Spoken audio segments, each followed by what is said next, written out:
दोस्तों, आज की कहानी बेहद संजीदा है। पुलिस महकमे की अगर हम बात करें तो सबसे, अगर मैं अपनी नॉलेज के अनुसार बता रहा हूं, बाकी तो महकमे वालों को ज्यादा पता होगा। मैं सबसे पहले कांस्टेबल, उसके ऊपर हेड कांस्टेबल, उसके ऊपर एसआई, फिर सब सब उसके ऊपर सब इंस्पेक्टर, उसके ऊपर फिर थाना इंचार्ज, और उससे ऊपर फिर पुलिस महकमे में जाएं तो 3-4 थानों का शायद एक इंचार्ज भी होता है, और उसके ऊपर फिर आईएएस पीसीएस ये सब पोस्ट होती हैं।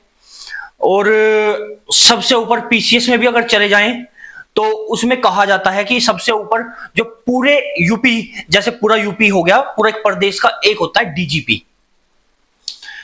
तो इस कहानी में अभी 25 अप्रैल के आसपास अभी एक मर्डर हुआ डीजीपी का, और किया है उनकी वाइफ ने, यह बताया जा रहा है सूत्रों के अनुसार।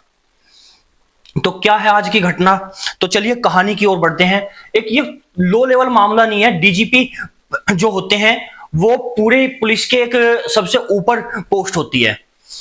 तो लगभग 25 अप्रैल से कुछ महीने पहले की घटना है। दरअसल एक बुजुर्ग महिला, पुलिस जिसकी उम्र लगभग 65 साल के आसपास है, कर्नाटक राज्य की राजधानी बेंगलुरु में एचएसआर लेआउट के पास में एक थाना है, वहां पुलिस स्टेशन में जाती है और जाकर कहती है कि पुलिस वाले को कि सर, ऐसा है कि मेरे जो हस्बैंड है, मुझे उनके खिलाफ एफआईआर करानी है। तो पुलिस वाला कहता है बताइए मैम क्या एफआईआर करानी है। इतने में तभी वहीं पास में खड़ा हुआ एक कांस्टेबल आता है और पुलिस वाले के कान में धीरे से आके कहता है, सर जरा थोड़ा संभल के बात करना, ये मैम कोई और नहीं, हमारे ही कर्नाटका के पूर्व डीजीपी की पत्नी है जो रिटायर हैं अभी, तो थोड़ा संभल के बात करना। इतना सुनते ही वो उन्हें बैठने के लिए कहता है पुलिस इंस्पेक्टर, और कहता है कि मैम पानी लीजिए, पानी पिलाता है और कहता है कि बताइए मैम क्या शिकायत है। तो इतना के पानी मिलने के बाद, इतना सब कुछ होने के बाद वो महिला समझती है और वो कहती है कि तुम एक बात बताओ, मुझे समझाओगे या मेरी एफआईआर लिखोगे, तुम्हें मेरी एफआईआर लिखनी है या नहीं लिखनी है। तो काफी देर वो दोनों बातचीत करते हैं और पुलिस इंस्पेक्टर आखिरकार उसको समझाकर वापस घर भेज देता है। जब महिला घर चली जाती है तो घर जाने के बाद में तभी कुछ दिन बाद में एक 112 जो नंबर है उस पर एक कॉल जाती है, और उसमें एक लेडीज कहती है कि मैं फला फला जगह से बात कर रही हूं और मैंने एक राक्षस को मार गिराया है और आप जल्दी आइए। इतना सुनते ही कि मैंने एक राक्षस को गिराया है, टीम हरकत में आती है और सीधे उस एरिया का जो थाना है इंचार्ज को इन्फॉर्म किया जाता है, और पुलिस तुरंत के तुरंत घर पे जाके देखती है तो का सामने ही एक लाश पड़ी हुई है और पास में ही एक चाकू पड़ा हुआ है और एक कांच की बोतल भी पड़ी हुई है। तो देखने से पता चलता है कि जो सामने शख्स है, इनकी मृत्यु हो चुकी है, ये अब इस दुनिया में नहीं है। तो इतना देखने के बाद में पुलिस अपने एक्शन शुरू करती है। तो आगे कहानी की ओर बढ़े उससे पहले दोस्तों, नमस्कार दोस्तों, मैं अमर चौहान स्वागत करता हूं आपका अपनी इस वीडियो में। और क्राइम की बहुत सारी खबरें अपडेट रहने के लिए प्लीज चैनल को सब्सक्राइब कर लो। आपका सपोर्ट नहीं मिल पा रहा है, आप सपोर्ट करेंगे तभी मैं कुछ आगे काम कर पाऊंगा। अकेला वीडियो बनाने वाला हूं, मेरी टीम भी अभी मेरे साथ नहीं है कोई, क्योंकि टीम रख सकूं अभी इतना बजट भी नहीं है। तो प्लीज आपसे रिक्वेस्ट है, please please please channel subscribe करो, थोड़ा सा सपोर्ट करो और कमेंट जरूर करो। आपके कमेंट से हमें बहुत प्रोत्साहन मिलता है। तो पुलिस देखती है कि चारों तरफ खून पड़ा हुआ है और चाकू पड़ा हुआ है और कमरे के अंदर शायद कोई महिला है। तो वो जब लाश के पास जाके देखते हैं तो ये कोई और नहीं, उसी कर्नाटका के पूर्व डीजीपी थे। ये डीजीपी बहुत ही लगभग 65 के आसपास की इनकी उम्र रही होगी, 65-70 के आसपास की। बहुत ही अपने टाइम के बहुत ही अच्छे इंसान भी रहे हैं, हम ये भी कह सकते हैं। तो पुलिस इंक्वायरी करने लगती है, तभी बेटे को उनके पड़ोसी फोन करते हैं। बेटे की उम्र लगभग 40 साल है। वो दौड़ता हुआ, जब खबर मिलती है तो दौड़ता हुआ घर आता है। घर आने के बाद में देखता है तो सारा मामला बंदा समझ जाता है। तभी पुलिस उससे जांच पड़ताल करती है और कहती है तुम इसके बारे में कुछ बता पाओगे। तो बेटा कहता है कि हाँ मैं कुछ बताना चाहता हूं। तब बात सुनिए वो क्या बताता है। वो कहता है कि मेरे घर में कुछ दिनों से एक्चुअली मेरी जो मदर है वो एक बीमारी का शिकार है।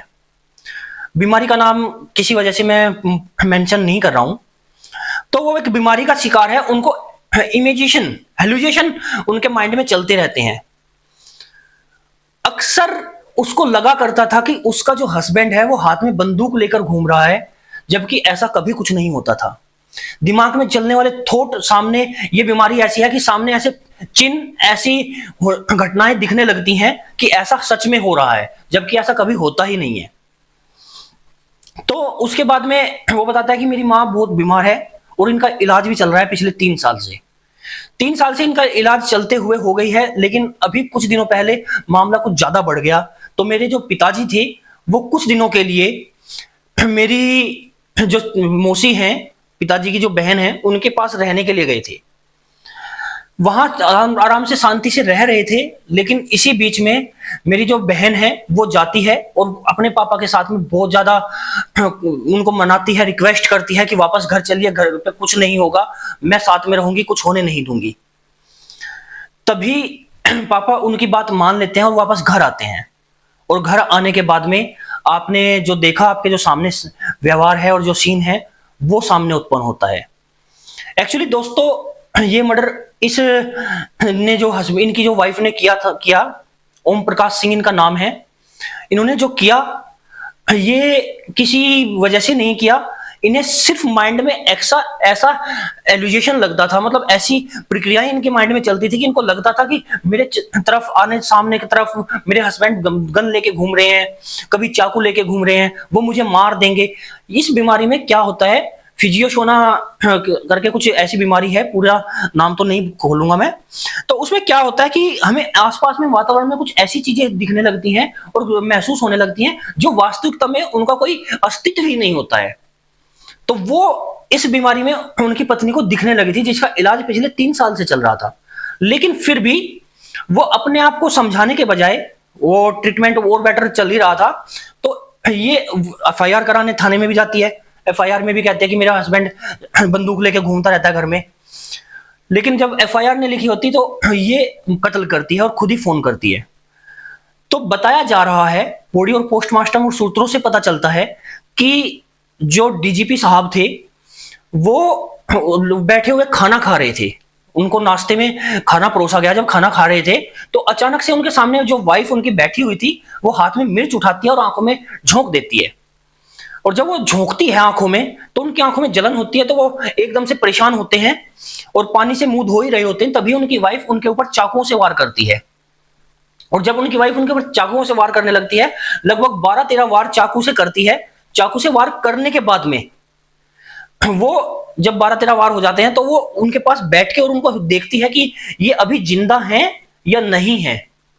तो जब उनको अच्छे से कंफर्म हो जाता है, संतुष्टि हो जाती है कि ये डीजीपी साहब अब इस दुनिया में नहीं रहे, तो उसके बाद में वो पुलिस को फोन करती है। उससे पहले वो पुलिस को भी फोन नहीं करती। और उसके बाद में वो बताती है कि मैंने एक राक्षस को मार गिराया। जबकि ये जो वर्ड उन्होंने कहा ये सिर्फ उनके दिमाग का वहम था, बाकी और कुछ भी नहीं था। तो दोस्तों, ऐसी घटनाएं जब सुनने को मिलती हैं तो काफी बुरा भी लगता है। सबसे लास्ट में मैं एक बात और कहूंगा कि डीजीपी साहब के लिए 2 मिनट का मौन व्रत जरूर रखेंगे।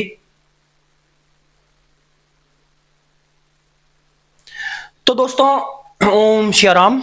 तो दोस्तों, मैं कहूंगा कि अगर आसपास में कोई ऐसा व्यक्ति है तो उससे थोड़ा सतर्क रहें। इस कहानी को सुनाने का उद्देश्य किसी को परेशान करना नहीं था, सिर्फ अपनी जो सोसाइटी को है वो एक तरह से सूचित करना था। बाकी आपको वीडियो कैसी लगी जरूर कमेंट कीजिएगा। मिलते हैं किसी नेक्स्ट वीडियो में, तब तक के लिए नमस्कार।